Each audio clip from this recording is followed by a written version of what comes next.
क्या पाकिस्तान की किस्मत बदलने वाली है? क्या पाकिस्तान अगला सऊदी अरब बनने वाला है? 7 सितंबर 2024 वो दिन जिसका इंतजार पाकिस्तानी सरकार सालों से कर रही थी। दरअसल पिछले 3 सालों से पाकिस्तान और उसका एक दोस्त मुल्क पाकिस्तानी टेरिटोरियल वाटर्स में ज्योग्राफिकल सर्वे कर रहे थे। सितंबर की शुरुआत होते ही एक्सप्लोरेशन टीम्स गहरे समुद्र में खोजबीन करने लगी और तभी 7 सितंबर की सुबह एक्सप्लोरेशन के बीच में ही उनके सोनार रेडार पर अचानक से कुछ हलचल होने लगी। रेडार पर काफी स्ट्रॉन्ग सिग्नल्स मिल रहे थे जिससे पूरी टीम का ध्यान एकदम से उस पर पड़ने लगा। एक्सप्लोरेशन चीफ को उस सिग्नल को चेक करने के लिए बुलाया गया और उन्होंने वही बताया जिसका पूरी टीम बेसब्री से इंतजार कर रही थी। उन्हें फाइनली वो जैकपॉट हाथ लग चुका था जिससे सिर्फ नेशनली नहीं बल्कि इंटरनेशनल मीडिया का तक ये मानना है कि पाकिस्तान की तकदीर हमेशा के लिए बदल सकती है, क्योंकि पाकिस्तान को अपने समुद्र के तल में पूरे विश्व का चौथा सबसे बड़ा ऑयल रिजर्व मिल गया है। पाकिस्तान का मुस्तकबिल रोशन होने की उम्मीद मिली है। पाकिस्तानी समंदर में दुनिया के चौथे बड़े तेल और गैस के ज़खायर का इंकशाफ हुआ है। The crisis-hit country has found new hope at the bottom of the sea. A blue water economy, that's how Pakistani officials are describing the major oil and gas deposits found in the country's territorial waters. Some estimates put the discovery as the world's 4th largest reserves. Now just think about it. पूरे दुनिया का 4th largest oil reserve. ये इतना बड़ा news है कि इस reserve से ऑयल एक्सट्रैक्ट करने के बाद पाकिस्तान का कर्ज चुकता करना तो छोड़ो, कई एस्टिमेट्स तो ये भी क्लेम कर रहे हैं कि पाकिस्तान यूएई जैसा एक अमीर देश बन सकता है। लेकिन एक मिनट, इस खबर को सुनकर आपको देजावू जैसा महसूस नहीं हो रहा है? आज से 5 साल पहले तभी के पाकिस्तानी पीएम इमरान खान ने भी ओपन मीडिया में पाकिस्तान के सामने ऐसी कुछ खुश खबर सुनाई थी ना। इससे पहले इमरान खान ने भी यही कहा था कि उन्हें दुनिया का सबसे बड़ा गैस और ऑयल रिजर्व मिल चुका है पाकिस्तान में। इतना बड़ा गैस का जखीरा मिले कि पाकिस्तान को कभी अगले 50 साल में गैस की कहीं बाहर से मंगवाने की जरूरत नहीं पड़ेगी। इस न्यूज को भी तभी पाकिस्तानी मीडिया ने खूब सेलिब्रेट किया। कराची के करीब जेरे समंदर एशिया का तेल और गैस का सबसे बड़ा जखीरा दरियाफ्त हुआ है। इस समुद्र में तेल और गैस की दरियाफ्त के हवाले से अच्छी खबर आने ही वाली है। लेकिन बाद में पता चला कि वो न्यूज तो बिल्कुल ही फेक था। वहां पर एक बूंद भी तेल का या गैस नहीं मिला था। मगर क्या इस बार वाकई में पाकिस्तान के भाग्य खुल चुके हैं? क्योंकि पिछली बार तो सिर्फ पाकिस्तानी मीडिया और पीएम इमरान खान ने ही ऑयल डिस्कवर हुआ कहकर ढिंडोरा पीटा था। तेल और गैस के ज़खायर से मुताल्लिक कौम को जल्द खुशखबरी दूंगा, वज़ीर आज़म इमरान खान का ऐलान। कराची के करीब जेरे समंदर एशिया का तेल और गैस का सबसे बड़ा जखीरा दरियाफ्त हुआ है। पर इस बार आप बड़े बड़े इंटरनेशनल न्यूज मीडिया चैनल्स को ही ले लो, बिजनेस टुडे हो गया, टाइम्स ऑफ इंडिया तक, इकोनॉमिक टाइम्स, हर एक मीडिया आउटलेट इस न्यूज को कवर कर रही है कि पाकिस्तान में वाकई में ऑयल डिस्कवर हुआ है। सो क्या फाइनली अब पाकिस्तानी अवाम इंडियंस को सीना ठोक कर गरीब देश बुलाने के हकदार हो चुके हैं? चलो समझते हैं पूरे माजरे को। अब बिफोर वी स्टार्ट ना, मैं एक इंटरेस्टिंग पॉइंट को एस्टैब्लिश करना चाहता हूं पहले ही। मेरे हिसाब से ना, अगर पाकिस्तान को लेट्स से ऑयल रिजर्व्स मिल भी गए फिर भी उनके देश में ज्यादा कुछ फर्क नहीं पड़ने वाला, क्योंकि इससे पाकिस्तान को रत्ती भर, एक कौड़ी भर का भी फायदा नहीं होगा। यस, पाकिस्तान के रिजर्व्स मिलने के बावजूद भी उन्हें एक पैसे का फायदा इसीलिए नहीं मिलेगा क्योंकि इतिहास में उनके लीडर्स ने एक बहुत बड़ी गलती कर दी थी जिसकी भरपाई पाकिस्तान आज तक कर रहा है। दरअसल इस करंट मिशन का पूरा भाग Pakistan oil and gas regulatory authority OGRA के हाथों में सौंपा गया था, जिसकी शुरुआत में तो वो कई बार नाकामयाब हुए पर वो रुके नहीं। उन्होंने अपनी खोज को जारी रखा और आखिरकार सितंबर 2024 में उनकी मेहनत रंग लाई। 7 सितंबर 2024 को ओगरा के एक टॉप ऑफिशियल आरिफ मोहम्मद ने इस खुशखबरी को पूरे देश के सामने सुनाया। इसमें उनका यह कहना था कि इस नए नवेले डिस्कवर्ड तेल के कुएं में सिर्फ ऑयल और गैस ही नहीं बल्कि कई कीमती मिनरल्स और रेयर अर्थ एलिमेंट्स भी मिलने के हाई चांसेस है, जिनकी वैल्यू आम तौर पर बिलियंस ऑफ डॉलर्स में होती है। और अगर सब कुछ उनकी प्लानिंग के हिसाब से हुआ ना, तो इस कुएं से पाकिस्तान को जिंदगी भर दूसरे देशों से एलएनजी गैस इंपोर्ट करने की कोई जरूरत नहीं पड़ेगी। इन्हीं रिजर्व से वो रातों रात अपने देश का $200 बिलियन का कर्ज आसानी से चुका सकते हैं। 200 बिलियन डॉलर जो कर्जा दिया है वो पाकिस्तान में ये भी उतर सकता है। आपकी इंपोर्ट एलएनजी भी बंद हो सकती है।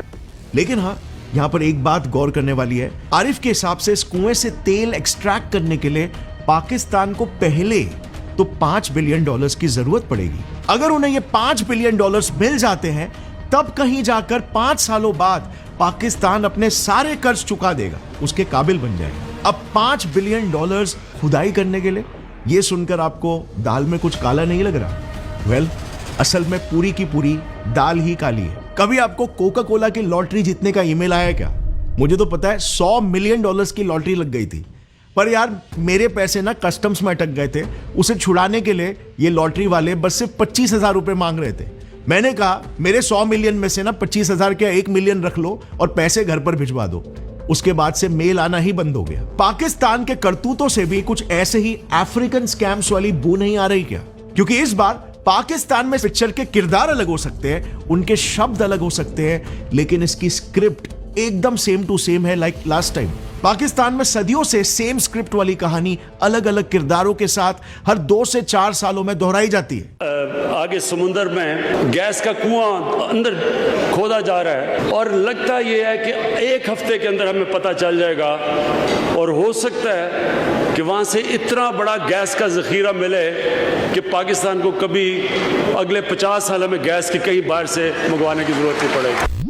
मतलब समझाता हूं, जैसे मैंने शुरू में बताया था, मार्च 2019 में इमरान खान ने अनाउंस किया कि पाकिस्तान का नसीब अभी बदलने वाला है।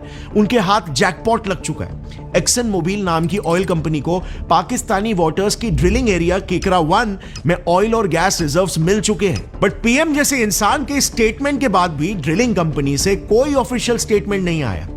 बाद में पता चला जिस केकरा 1 ऑयल सेक्टर की इमरान खान बात कर रहे थे, वहां पर कोई ऑयल रिजर्व्स नहीं था। सेम स्टोरी 2013 में भी हुई थी। तभी पाकिस्तान के पेट्रोलियम मिनिस्टर ने अनाउंस कर दिया था कि उनको सिंध प्रोविंस में सिग्निफिकेंट गैस रिजर्व्स मिल चुके हैं और इससे देश के गैस इंपोर्ट्स बहुत कम हो जाएंगे। लेकिन एक्सप्लोरेशन शुरू होने के बाद पता चला कि वहां पर गैस इतनी कम क्वांटिटी में मिला था कि प्रॉफिट तो भूल जाओ, उसे एक्सट्रैक्ट करने में खर्चा दुगना लग जाएगा। मतलब 4 आने की मुर्गी और 12 आने के मसाले का हिसाब हो जाएगा। प्लस उसका एक्सट्रैक्शन भी बहुत रिस्की था और ये कोई 1-2 बार भी नहीं हुआ है। ये लिस्ट देखो, पाकिस्तान में ऑयल मिलने की खबरें आज से नहीं 1960s से चलती आ रही है। अब तक ऐसे 14 so called oil wells Pakistani समुंदर में मिल चुके हैं। इसमें से सिर्फ इस एक को छोड़कर किसी में भी आज तक ऑयल या गैस नहीं मिला है, अनफॉर्चुनेटली। अब आपको सवाल आया होगा कि फिर क्यों पाकिस्तानी लीडर्स बार बार तेल मिलने का हाइप क्रिएट कर रहे हैं? इतना हाइप तो यार पीआर वाले भी क्रिएट नहीं करते सोशल मीडिया में।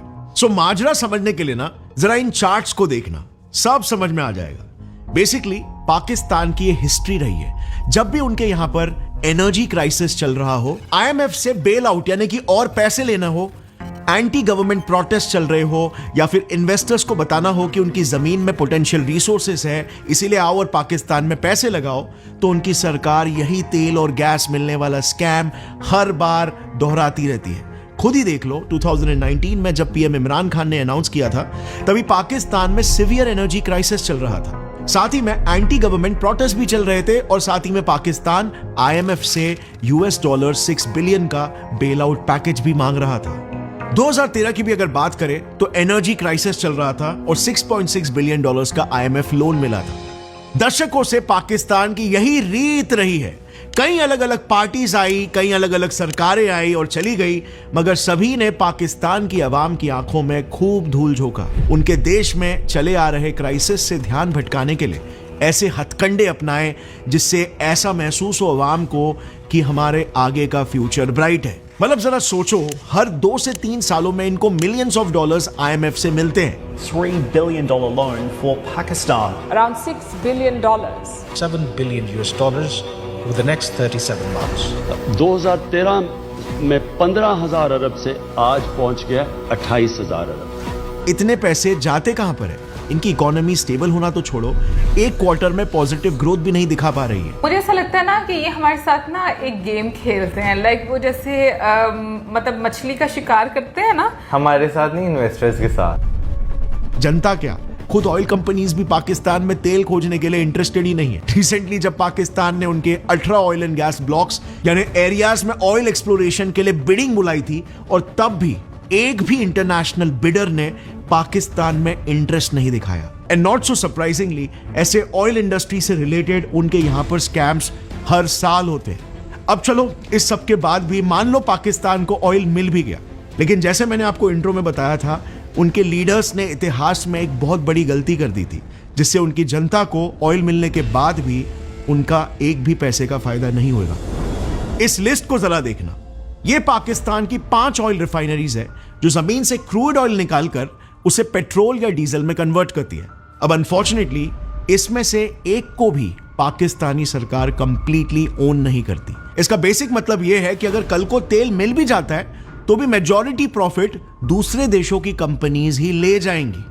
अब आप बोलोगे कि कुछ पैसे तो मिल ही जाएंगे पाकिस्तान को, क्योंकि इन कंपनीज में गवर्नमेंट का भी थोड़ा तो शेयर होगा ही। वेल, तो उसे समझने के लिए ये चार्ट देखना। ये पाकिस्तान की टॉप 7 फ्यूल स्टेशन कंपनीज है, जिनमें से भी 5 कंपनीज फॉरेन ओन्ड है, विच मीन्स ऑयल मिल भी अगर जाता है तो इसका कुछ खास फायदा पाकिस्तान को होने नहीं वाला।